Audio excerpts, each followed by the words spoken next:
Olá! Hoje vamos mergulhar juntos em uma das narrativas mais tocantes e elegantes da literatura antiga. É uma história que atravessa o tempo, falando sobre lealdade, sobre graça e redenção, tudo isso acontecendo em meio a um período de grande turbulência. Vamos explorar o livro de Ruth. E essa é a grande promessa dessa história, não é mesmo? É uma afirmação muito forte que nos convida a pensar: como é que as ações de uma única pessoa, uma mulher estrangeira, movida por pura fidelidade, puderam ter um eco tão grande na história ao ponto de moldar uma linhagem real? Bem, para que a gente possa compreender toda a profundidade da jornada de Ruth, primeiro a gente precisa entender o pano de fundo. O mundo em que essa história acontece era, na verdade, um lugar bem sombrio e instável na história de Israel. Então, aqui nós temos as coordenadas essenciais. A tradição diz que o autor foi o profeta Samuel.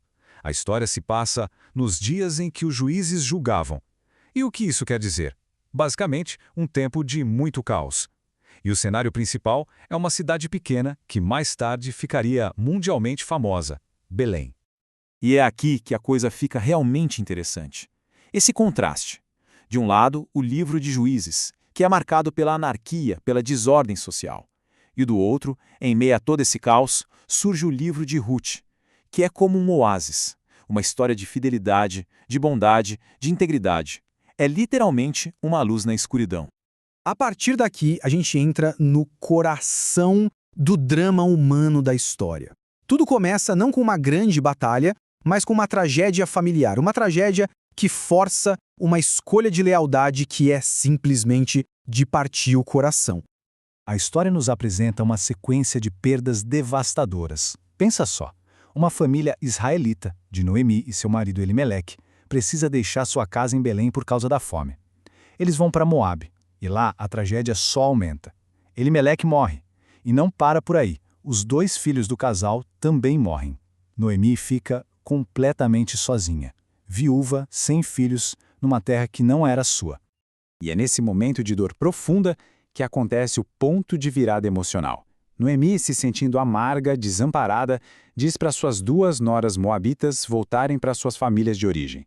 Uma delas, Orfa, vai embora, mas Ruth se recusa. E ela faz esse juramento, essa declaração extraordinária de lealdade. Ela não está se apegando só à sogra, ela está abraçando uma nova identidade, um novo povo e um novo Deus. Essa decisão de Ruth muda tudo. Ela volta com Noemi para Belém e é lá, no meio da pobreza e da incerteza, que um pequeno fio de esperança começa a surgir. E ele surge através do que, à primeira vista, parece ser um mero acaso. Assim que chegam em Belém, Ruth não fica parada. Para sustentar a si mesma e a Noemi, ela recorre a um costume da época, que era uma provisão da lei para os mais pobres e para os estrangeiros. Era o direito de respigar, ou seja, recolher as sobras que ficavam nos campos após a colheita. E aqui a gente vê o tema da providência brilhando. Ruth vai parar, por acaso, justamente no campo de um homem chamado Boaz. E veja só, Boaz não era um estranho qualquer. Ele era um parente rico e influente do falecido marido de Noemi. Quando ele ouve sobre a incrível lealdade de Ruth, ele fica impressionado e a trata com uma bondade imensa, oferecendo proteção e comida em abundância. Essa bondade toda de Boaz acende uma luz de esperança. Noemi percebe que ele pode ser a chave para o futuro das duas, e isso através de um conceito cultural e legal muito importante daquela sociedade. Esse conceito é o do Goel, ou parente resgatador. Pense no Goel como um guardião da família. Ela era uma figura fundamental, um parente próximo que tinha o dever legal e moral de intervir para proteger e restaurar a honra, a propriedade e, principalmente, a linhagem da família em momentos de crise. E esse papel vinha com responsabilidades bem claras. O Goel podia, por exemplo, comprar de volta uma terra que um parente perdeu, ou resgatar um familiar da escravidão.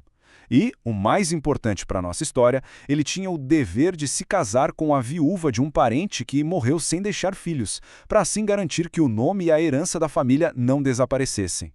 Sabendo disso tudo, Noemi, que era muito sábia, desenvolve um plano. Ela instrui Ruth a fazer uma abordagem a Boaz, uma abordagem ousada e cheia de simbolismo no meio da noite, pedindo que ele assumisse seu papel de resgatador da família. Boaz fica comovido e está disposto a ajudar, mas havia um obstáculo. tinha um outro parente, ainda mais próximo, que tinha a preferência legal para ser o resgatador. Só que, quando esse parente é confrontado com a obrigação, ele recusa. Ele tem medo de que casar com Ruth pudesse prejudicar a própria herança. Já Boaz, pelo contrário, aceita a responsabilidade com honra, com o objetivo claro de preservar o nome do falecido.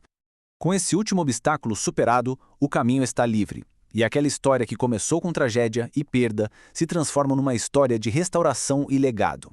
Um legado com um impacto que, sinceramente, ninguém naquela época poderia ter previsto.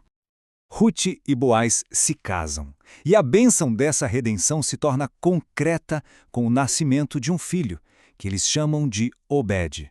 A linhagem de Noemi, que parecia destinada a desaparecer, é restaurada. Toda aquela amargura se transforma em uma imensa alegria. Mas o final do livro revela o significado mais profundo de tudo isso. Essa genealogia é impressionante. Obed, o filho de Ruth a Moabita, se tornou o pai de Jessé. E Jessé foi o pai do rei Davi, o maior e mais reverenciado rei da história de Israel. Aquela estrangeira, movida por lealdade, se tornou a bisavó da realeza. E a história de Ruth nos deixa com essa reflexão poderosa.